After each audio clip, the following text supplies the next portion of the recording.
inson qo'lini tushirmasligi kerak. Oliy himmat bo'lish kerak. Oldiga maqsadda kattasini qo'yish kerak yoshlar. Ha endi bizga yo'l olsin. To'g'rida, qaranglarda. Maktabda nari berib tukayotgan bolalar bor.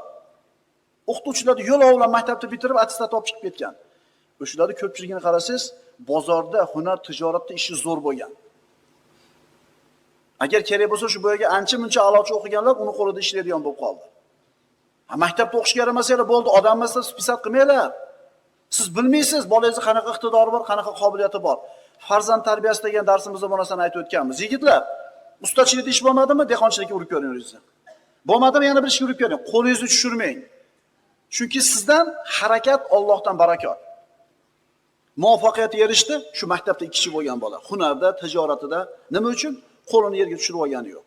Alloh taolo bergan himmatini baland qildi. Bitta-ikkita muvaffaqiyatsizlik, bitta-ikkita mag'lubiyat bilan tushkunlikka tushib ketmadi. Savdogar akalar, sizlar o'zingizlarni savdo ko'chasida sinab ko'rdinglar.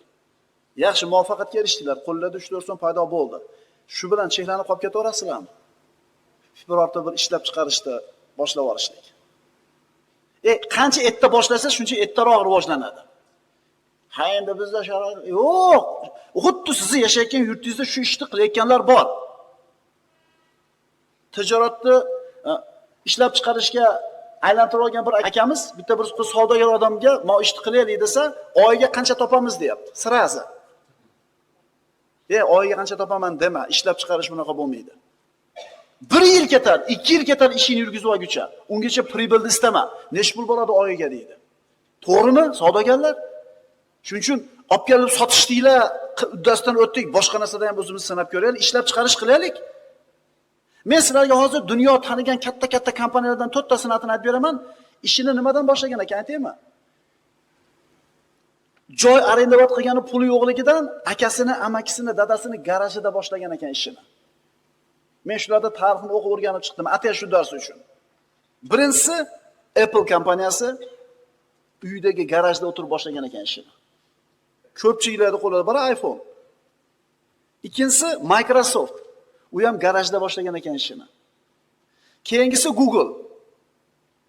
4-firma ana shu dunyo tanigan Harley Davidson ekan. Ana shu dunyodagi eng mashhur mototsikllar ishlab chiqaradigan kompaniyalar bormi? Garajdan boshlagan ekan ishini. Ukalar, akalar, sizlar qo'lingizda tushirmanglar, bizga no yo'q demanglar. Katta gulxon kichkina uchqundan boshlanadi. Qo'lingizda tushirmanglar.